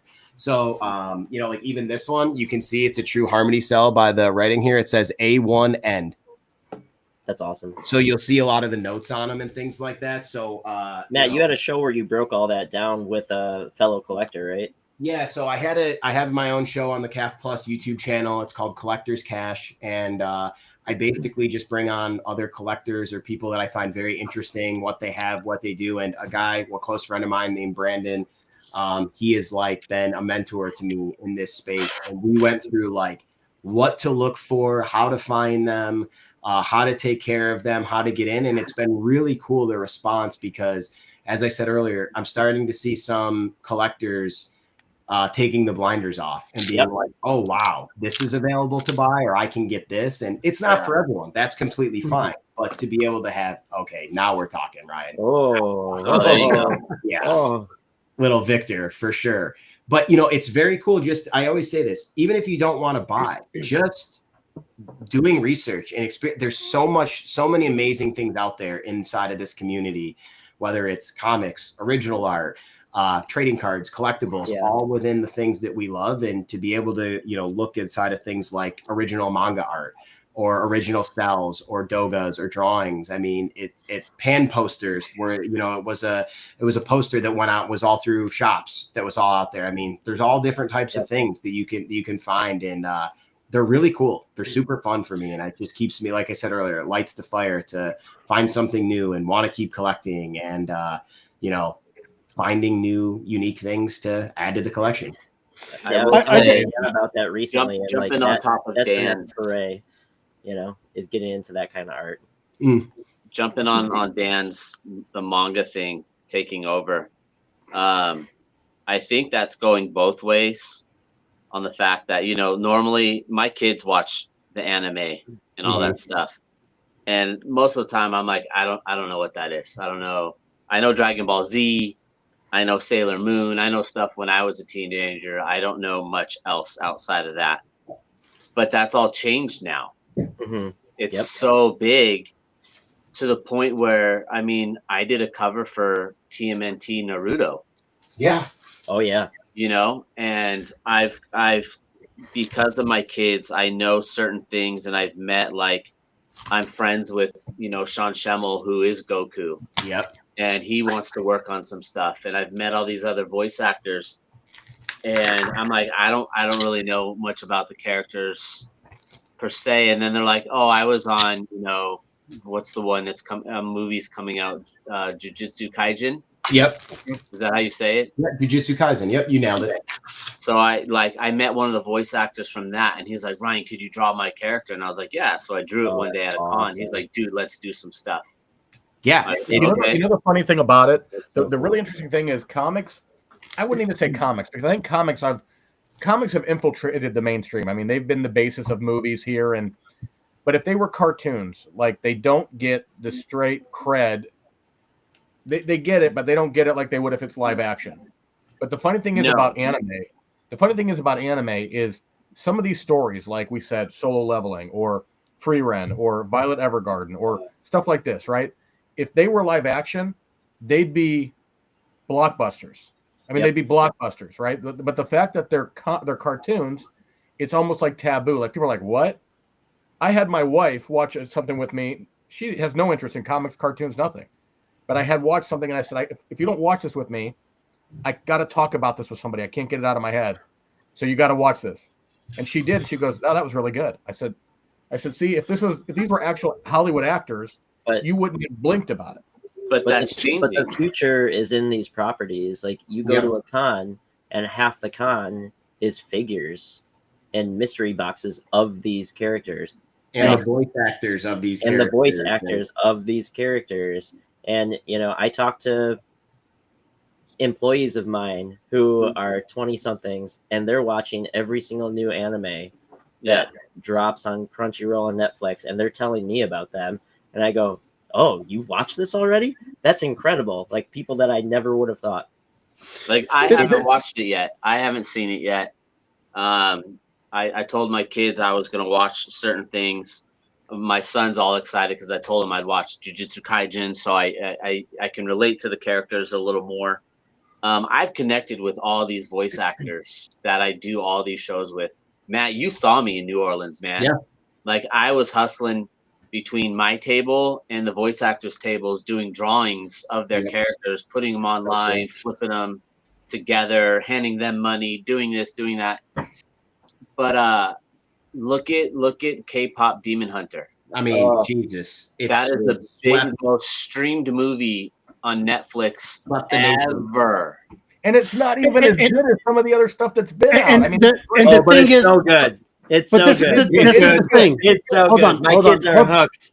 Hold on. This is the soundtrack is permanently etched in my brain. This is the thing, and this seems to be the theme of tonight's show. Not everything is for everyone. Correct. I saw the trailer for that K-pop bullshit, and I was like, I'm out. I am so out, right? Where you guys are like, where Sam's like, it's so fucking good, and then Dan's like, it's all right, not compared to whatever. Yeah. The other thing too is that now we have the Netflix, so a lot of the manga stuff is very mainstream, right? Oh yeah. Back in my day, we had VHS tapes. You grumpy old man. we had VHS tapes, and that's about it. Unless you bootleg from Japan or whatever it was. But nowadays, you stream. They have those streams just strictly manga. It's just so it's very accessible. But that's what's happened here. I can counteract from like Europe. They didn't have Saved by the Bell. They had Lupin the Third and Casshern. They played anime and manga every single day in Italy. Like my Simone DeMio's mother and father sat down next to him and watched Lupin the Third. It's about a guy who goes and robs bank, and it's an anime. Like he's like a professional con man. That was what they watched every day on the TV. Then it started making its way, from the Asian countries over here. Now it's over here, and like we're just hitting it at the full consumption mode because that's what America does. Oh yeah, blasted at 150 million every genre. We make every genre we can. But the thing I like about it is, and Dan, I have a very similar story. My wife and I were dating for a little bit, and she'd never seen any of the Marvel movies. We worked through a couple of those. We're on it. She's liking them. Things are going good. Now we're like a year in, and she's like, "Well, I've never seen Star Wars." I'm like, "Jesus Christ, trilogy weekend, take a seat." Things are going good. And then we kind of ran out 18 months in, and she's like, "Let's watch something that like you really like." And I had made the commitment. I'm like, all right, this is gonna be it. It's make or break moment. Like, let's start Naruto from episode 1. Oh gosh, we watched Naruto for the first one, the whole thing. She got more invested in than I did. Love it. She was like, I want to know what happens to her. Is she still around? Now, what about now, Matt, why did this happen? And look at Caesar oh my God. right now. This is great. Look at Caesar right now as you're telling this the is story. Great. Yeah. But then I will say the same thing. I tried getting her to watch like Demon Slayer, and she was like, doesn't do it for me. Yeah. Like, so it's literally, I think, like hit or miss. And this is what's the beauty of about it is if it's not for you, there's so much still other content out there, like X-Men 97 that just got relaunched. I want to go back to something you said in the beginning of Matt. I want to go back to something you said in the beginning when you were sitting in that tattoo chair and your buddy Otis, I think you said his name was Otis. Yep. And he said, "Hey, you should read this." And you took it home and you read it. You didn't go, I don't do that. You gave it a chance. And what I'm finding, and Caesar will not. I won't name names. But what I'm finding is people won't even give it a chance, and they're shutting it out. Like, and I'll give a good example. I'm not picking on Caesar because I love that guy, but I know my own LCS, right? My own LCS. I'll start talking about manga and the animes I'm watching, and he'll just shake his head. He'll be like, "Yeah, no, I'm not." Dude, do you not like money? Do you not like as a businessman? Do you not like money? Because that's where people are going.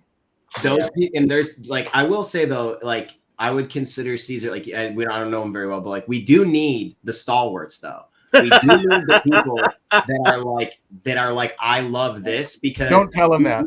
No, because hear me out. You can get swept up in like what's new or what's hot. You can just kind of hop from thing to thing to thing sometimes. Yeah. And like sometimes it's very good to like, this is going to sound very bizarre, but I love The Winter Soldier. It's one of my favorite Marvel movies. I make a point to watch it every 3 months because like I go and watch Captain America Brave New World and I hate it. Everyone, you're not the only one. No, we had that. Wait a second. Let me go back and like that, or I'll go back and watch like Endgame or like something that really like it was so incredible, or the first Black Panther, whatever it is. But I have those, times where I don't just go to the new anime that came out and do whatever. I go back to the stuff I love. And I think that is also very important. So like, you don't want to be the comic book shop, the LCS that just is popping in the new anime every week and you're not ordering the old comics. But I think it is a miss or the new releases or the, the old trade paperbacks or the hardcovers. But I do think it is a miss to not offer it, because it is such a tidal wave right now. And I think there is such a market of people that that are coming into the hobby because of that. And if we kind of turn the blinders onto them, I always joke around and say this. There was a time where like, I played basketball in high school, but on Wednesdays, I went and sat with the nerds because it was new comic book day. And I wanted to talk. My friends were like, why do you go sit with them? I said, because these are my people. I just play sports with you guys. Dude, These are that's actual- Matt. That's an anime movie. The basketball guy goes and sit with the comic. I'm like, you don't know what happened against Doc Ock and Spider-Man from last week. You can't have that conversation with me. These guys, I got to know. you want to run like the pick and roll. And by the way, I'm not getting off the bench, so I'm gonna go over. I'm gonna make myself useful somewhere else. Right? Nobody really needs me. I go in the corner, shoot a couple threes. I'm just gonna go figure out what happened in Secret Wars this week. Like, yeah. Basically, Matt goes, I'm gonna go where I'm wanted. Yeah, Exactly, listen, right? I go where I can talk, but like this is like something now. I'm a very big original art guy, but this is something that I got that I would like say I took the blinders off because I just thought it was so awesome. This is a Naruto script from episode manga chapter number 703. I got this directly from Heritage. They did a big anime launch, and essentially this was handed out to the 12 animators. And guys, this is exactly like how they would have drawn the comics. These are Storyboard. manga. This is the storyboard. Now, this is all scanned. This is not original. But there was only 12 of these because there was 12 animators on this episode. And throughout here, when they would have to make a change, they would make original like remark doodles over on how to change it. And this one has 2 original like remarks in it. This helped make one of the episodes that I love. Like, it's not original. It has original things on it, but it's just something that I thought was absolutely incredible that I was like, I need to add this to my collection. And like 3 years ago, I'd been like, I'm only focused on cover artwork by these 3 artists, and everything else is like, doesn't matter. And then I just realized like, that's not the way. That's not the way. At least for me. I gotta tell you, Matt, you know, God bless your wife, because if I would have told my wife, you're gonna watch the first episode of Naruto with me, I would be a single man at the age of my 50s. It was a gamble, Caesar. It was a gamble. Because what I get, I'm watching fucking Invincible or Blue-Eyed Samurai. She goes, "Oh, you watching your little?" She goes, "You're watching your little baby shows?" I'm like, Yes. Oh my gosh. Yes, I'm watching my baby shows. I don't think you should start your spouse off with like Blue-Eyed Samurai if you're dipping your toe in the pool. Like, work to that. Like, hell, you know what? Listen, I would watch. I watched it. Incredible. It is incredible, amazing. I would watch. I was watching an old episode of Scooby Doo, I think, or Super Friends, because it's on Amazon. I was watching it just for nostalgia reasons. She walks by, shakes him, and she goes, and she just shakes her head, right? Oh, and I'm like, and classics. So then I just turn it off and just say fuck it, you know. That's it. I'm just I'm making my kids watch that stuff with me. I got Scooby Doo going because I think I earned Naruto because I'll watch Sex in the City from exactly. You watch your shit, I'll watch mine. Listen, I'm not. I gotta be honest. I'm not turning anything off. I'm fucking continue watching. Yeah, good. I was gonna say because I gotta see what Apache Chief is gonna do next. You know. Well, you know, for me, it's like, you know, she's like, "Hey, do you want to watch this?" And sometimes for me, I don't know about you guys, I just need background noise. I don't really care what it is. So I'll watch it. Oh yeah. But I gotta be honest. Like, if the other day she had on like the Great British Bake Off. We had to leave to go somewhere. I'm like, we can't leave yet. I gotta see who wins. We watched that religiously. I was committed. At our house. Yeah. We watched that. I mean, every damn season 3 or 4 times because Shannon will put it on, and I'm like, hey, but wait a minute, Niall's gonna say another joke. Yeah, that's the thing. Is like the only thing I will say is like my wife, she watched Naruto with me. She knew like Naruto, Sasuke, and Sakura. The other names she like didn't register or whatever. But we watched that. She was good. And then like, Dan, I know you mentioned Solo Leveling. We binge watched Solo Leveling. She watched it. She was like, this is really great, but it's more your style because it's just a lot of fighting. There's not a lot of story. It is very intense. She had to love Genu getting his come up, She should watch Frieren. She watched like what we watched. Did she watch Frieren? The one where it's like dungeon. No, we haven't watched it. It's like they're like dungeon cooks. Delicious in Dungeon. Yeah. It's terrible.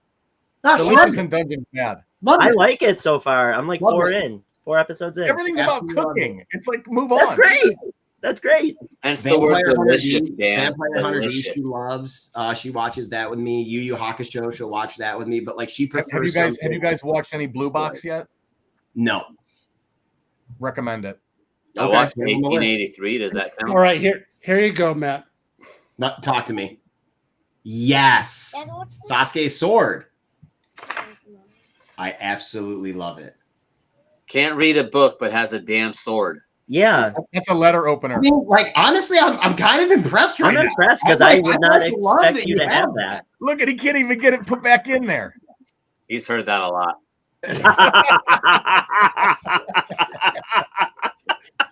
I respect that you have that a lot because you know. I'm never going to Caesar's house. No, hey, I have the Afro samurai sword.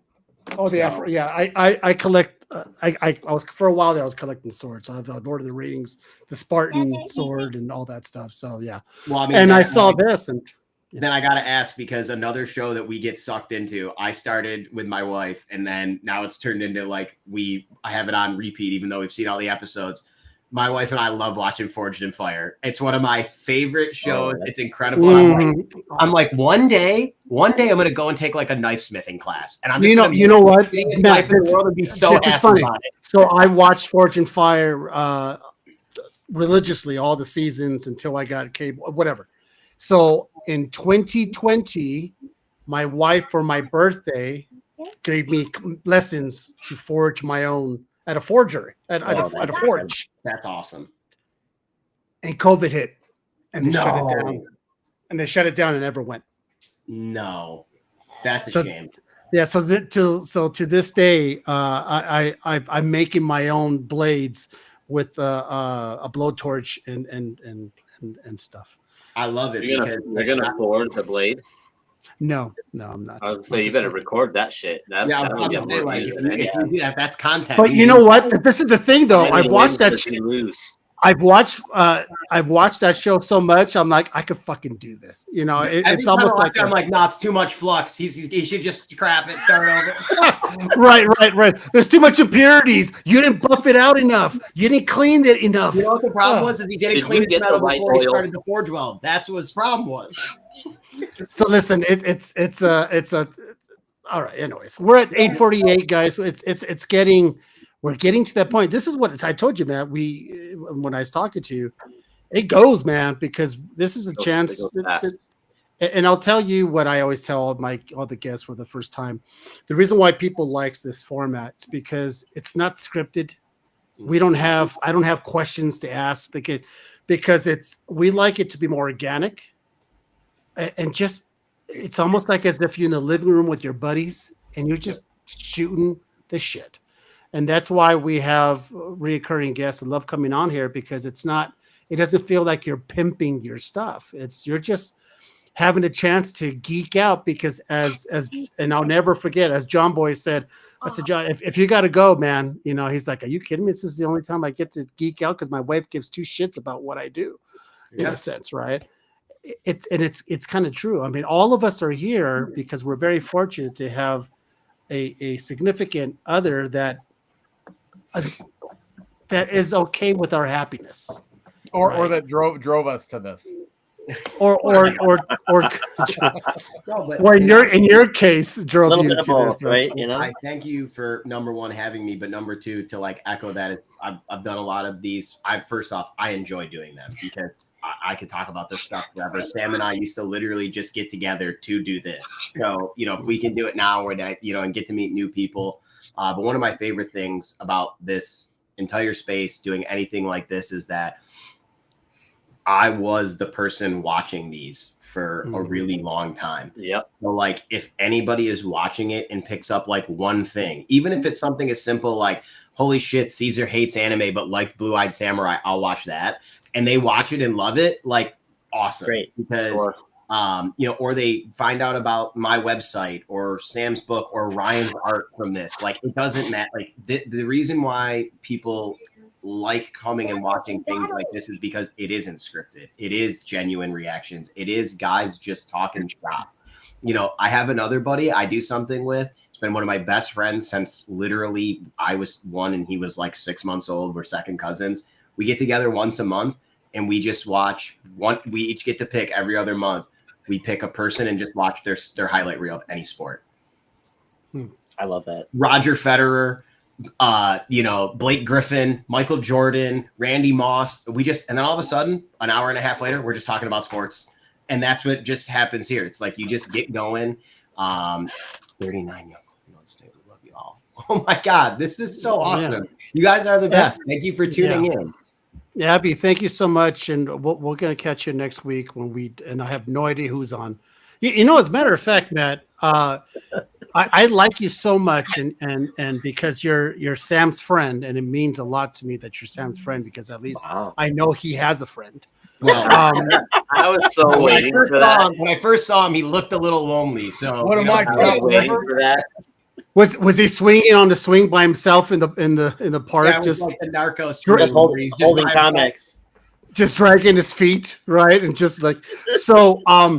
We have once in a while, we like to do it at least maybe once a month. We do a bracket challenge, right? And it's already predetermined stuff. So we do Marvel versus DC, DC villains versus, right? And it's the tournament style of brackets, right? So last time we did it, we did best franchise, movie franchise. Yeah. Right? And of course, Star Wars, shocking won, but not by a lot.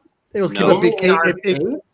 came to between Star Wars and Harry Potter. Those were the two that it went up against. Lord of the Rings. I mean, Jesus. Lord of the Rings was up there. That was like third. That was like third. I'll give you a very quick story. We watched, my wife and I watched Lord of the Rings, and the sheets. It was, this is like, you can see it like gets me going. I love when you watch something that's like an iconic scene to you and somebody else has never seen it. Oh, yeah. And you see the reaction. When Gandalf stood up to the Balrog and screamed, "You shall not pass," and then, went out, she stood up from the couch, turned around, looked at me and said, "What happens to him?" And she goes, "No, you have to tell me what happens to him. He was my favorite." And I was like, "You just got to keep." That made her want to watch the other movies. And then when he came back, she shot up off the couch. And it was just like so much fun to watch. Yeah, it is. I love that. Isn't it? Because you're so much better than me. I always answer that question with like, "You're probably not going to be happy." I'm always like, just act like I haven't seen it. Just act like I haven't seen it. My answer always, go read a damn book. Yeah, right. Just go pick up the novel and catch up. Well, the thing is that I tell these guys, I could sit and watch Lord of the Rings, Two Towers, Return of the King uncut. Me and the wife will sit and watch it. We watch the extended back to back to back all weekend if we have to, because it doesn't. We absolutely love it. So, what I like to do next time we do that, man, as a matter of fact, I like to just bring you on as part of the group, one of the guys, so you can just geek out. Because a lot of times we talk about movies, we talk about, what we the latest about stuff. We argue about shit. Guys, that's Shannon's on. You can already tell. I'm in for whatever it is. I'll always have an opinion. I'll never shy away from telling you, and I'll always listen to yours. So I'm going to replace him with Tom. Well, I'm sorry. Oh, I could replace him in. I could bring him in with Tom. No, instead of Tom. Instead of Tom. No, yeah, I could. Yeah, Tom comes in a pinch. Tom comes in a pinch, but yeah, I mean, absolutely, because you do movies too, right, Matt? So I mean, you know your movie stuff. Yeah, oh yeah. Okay, my big thing is you get to do something like this. It's super fun. You guys have a great audience. I mean, what a cool thing with Abby and the Golden Oldies, and getting to meet guys like Dan, Caesar, Ryan, who I knew, Sam, I knew. Like, this is one of the reasons why you do it. And I've met some of my closest friends. Some of the people I talk to on the most regular basis through this hobby and through this space. And I always encourage, go to a show, talk to people. Don't be afraid to ask questions. You could come up to my booth at any show and ask me as many questions as you want. Now, if I'm busy, I might say, hey, come back in a half hour or whatever it is. But if somebody's like, do you happen to know the technique on how this works? I would love to tell you, because that means you're interested, and it means that you're asking questions to understand better. And I think sometimes people hesitate away from that now because they're not comfortable. You can ask those questions, never be afraid to do that. And then, I always leave it with collect in your own way. Collect any way you want. Don't let anybody else sway you on what you love. I collect Black Bolt. Nobody even knows who he is half the time. I got you. Those were my favorite moments when you would walk up to someone and be like, I want to commission a Black Bolt. You're like, wow. I'm like, it's my guy. It was great. I have one of my best friends in the world. Every time he goes to a con, no matter what artist he does a commission for, he has them draw Condor Man. Do you know who Condor Man is? Yeah. Really? Condor Man. Yeah, piece after piece of Condor Man. It's amazing. Real quick, there's a guy out there that commissions just hands. You know that guy? Yeah. Oh, yeah. I met that guy at OAX last year. Okay, this guy commissions just hands. He reaches out to me once in a while. What a weird guy. A weird request. I don't know. He's like, I want a hand. I'm like, okay. It was for Simone Bianchi. He wanted a hand, from here up and with the bone claws from Wolverine, not the adamantium, whatever. I'm like, all right, whatever. I meet the guy. Come to find out, make a long story short, he is a surgeon. He operates on hands and wrists, and he has all different characters from here up wrists, and he puts them all through the office, whether it's Hand of Doom from, Hellboy, Doom's Gauntlet, the Infinity Gauntlet, Wolverine Bone Claws, Scott's Glove, Storm's Glove, whatever, and puts them all through the office so people can see him and that they're more comfortable when they come in because he operates on a lot of kids because a lot of kids break their arms. I'm like, this guy's the greatest guy there ever was. Yeah, that's pretty cool, right? Like, a weird request. Yeah, that's kind of cool. But the thing is, one of the things that we're really good at this show is that we bring people who've never met together who end up becoming pretty good friends. I mean, Sam met Dan, and they go to the beach together. They take pictures in their Speedos. I mean, talk about my best friend. All jokes aside, I text Sam all the time. I'll text him all the time. He'll send me stuff back. Hey, did you see it? I mean, you're exactly right. That's the books are the bonus. The biggest thing is the people, like the community and the people. The books and the art is the bonus. Yeah, it's true. And Ish didn't make it. He wasn't able to make it after all. But Ish is another guy that you would have met. And once we bring you back, he met Ish at a. He met Ish at an in-person event. Oh, okay. Well, he is like New York. Yeah, that's right. A bunch of comic art collectors got together. Matt organized it at King. No, I didn't. Oh no, Matt didn't organize it. I didn't. Yeah, but we're gonna do another one September 28th, and it's the same thing. It was just like, hey, a lot of guys go to this comic shop, and we all collect original art. We should get together and just kind of bring our portfolios and just shoot the shit and show cool stuff. And we did, and more people were like, "What's going on here? We should do this again. I'll bring more stuff next time." It's the same thing. It's just incredible. And I met Ish there, and I love doing stuff like this because anything you can do to spread the word, get to hang out with some good people, talk about stuff you're passionate about, and just enjoy yourself. Life's too short to not enjoy, to not have fun. Whether if you're lucky enough to do your work and have fun with it, but if not, outside of work, you got to make some time for fun because otherwise you can get real bogged down. And fun's a super important thing to have.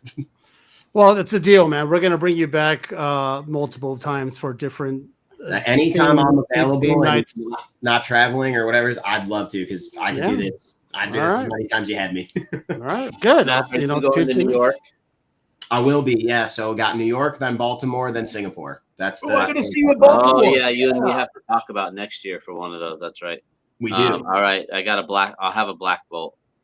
All right, square deal. I already know we can make it happen in New York. So this is about the time right now that we go around the horn. We let people pimp their wares. Where are they going to be appearing next? Where can we see their stuff? Where all their IG stuff and all that crap? Let's go with. We're going to start with Dan first because we always start with Dan. What do you got, Dan? Yeah, great. I mean, start with the least entertaining one, but that is true. That is true. No, I will say if you don't find me here Tuesdays with Caesar and the Comic Menu crew, which I just enjoy, and I'm in awe truly of Ryan's ability and Matt's stories and what he's accomplished, and just getting to know Sam. And I love Caesar like my brother, but we missed Ish tonight. But if you don't find me here on the show on Tuesdays, You can find me on Instagram, which is where I'm most active, Tree City Comics. Every Wednesday, I'm writing about the books I'm reading. I still read every week, and I'm writing about those books. And we are actually doing right now a September book, and you're pairing it to a song. So there's different themes every day. You have to pick a book that you feel goes with the theme. So, like, for instance, today I think was like, what was it, like Burn or Beware? I think it was Beware or something. Was the topic today, and you had to put a book and a cover and why you picked that book for that topic. Then you had to pair a music with it and kind of explain why. And I think tomorrow's topic is going to be Hurt. And the guy that's putting it on is No Good Comics. Justin's an amazing guy too. So he's hosting that. So you can tune in and see what we're posting every day for the month of September in that vein as well. And then later in the month of September on the Comic Underground, I will be hosting a live sale in the September 25th, I think, somewhere in that range. You'll see ads. If you follow me on Tree City Comics, we'll start putting ads as we get closer to it. I will just say I'm not a seller. I'm a way better buyer and collector. But every so often you got to call the herd. I got to make room. I'm running out of space. So Aren't we all? yeah, right. So you got to get rid of stuff to get new stuff in. But so you can find me there. But I would always encourage everybody, please reach out to me on Instagram, Tree City Comics. Love to connect with the community. Love chatting about stuff. Love for you to read what I'm writing about and see if I'm hitting the mark. So Yeah, appreciate it. Dan's a good guy. He's become, like you said, a nice brother to me. Sam, what do you got? You can find me at Comic Sam Collects on Instagram. Just talking shop, DM me if you're looking for anything specific or have any questions about some of the stuff that we had come out. So we released Shredder #1 by Jay Gonzo. Just dropped about a week ago. Turned out absolutely such a cool ass cover. Incredible. We have plans with Jay Gonzo to set up at New York Comic Con. Very excited there. We'll have some surprises coming up. Look to my Instagram for potentially 2 announcements for that show. So it's going to be really exciting. All right. Now we got the Ryan. Oh, this dude. The dude. What's going on?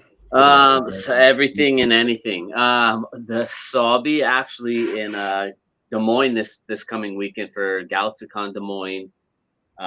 Big show. Then you can find me at New York City Comic Con, where we're dropping all sorts of new covers. We actually just did with a couple online friends, PCB Hobbies, One Stop Comic Shops, just launched like Battle Beast #4. One of my favorites, the new Batman #1. That's fantastic. We also have the new TMNT #11. Sorry, for some reason I drew on all of these. I just, we I do. You ruined it. I know I ruined it. You can find me all over the place, man. RyanMKincaid.com is the easiest to check out what's going on, where I'm going to be next, what exclusives are coming out. My newest thing, I get on Whatnot a lot and just draw.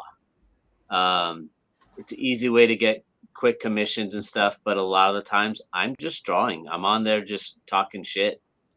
Dan knows, he caught me in there. It's amazing. It's just, like ASMR. Watching Ryan draw is like ASMR to me. Yeah. That's not about creepy it. at all right, the man of the hour, Matt. By all means, now's your chance. First, again, it was such a blast being on here. For me, I have so I said earlier, the convention circuit wise will be New York Comic Con. I'll be there with Simone DeMio and Assad. That'll be in October. Then right after that, I'll be in Baltimore with Assad. Then following that up, have a little bit of break until December for SGCC, Singapore Comic Con, which will be great. And then February is OAX 2026. Instagram is DiTullio Art Collective. I am like not great on social media. As I said earlier, like my cousins and things are great at this. So I try to post good content, but I end up really just posting things I like, which is definitely not what you're supposed to do. But I do all of my updates for commissions, for art drops, anything like that through there. Every once in a while, you'll probably get a puppy pic of one of my dogs or me out fishing, but that's just because you got to mix it up once in a while.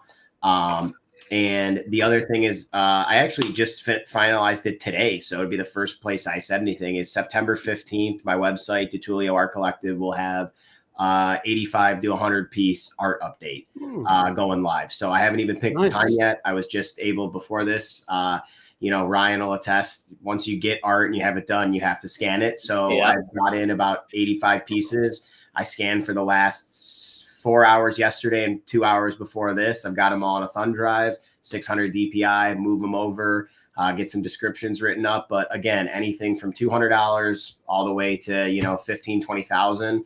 One of the premier pieces I'm going to be putting up is this crazy guy. This is a Wolverines #1 painted. Oh my God. Painted Delano, dude. Cover from 2015.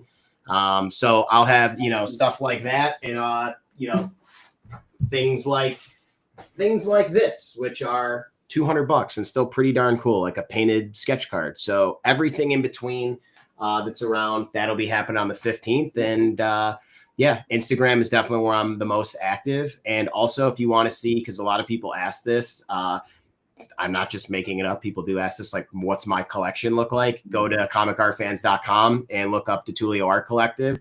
You can check out my collection to see all the black bolts that I have and some other things. But most importantly, you can just click new art and see some of the most amazing art that you never even thought in the history people could own.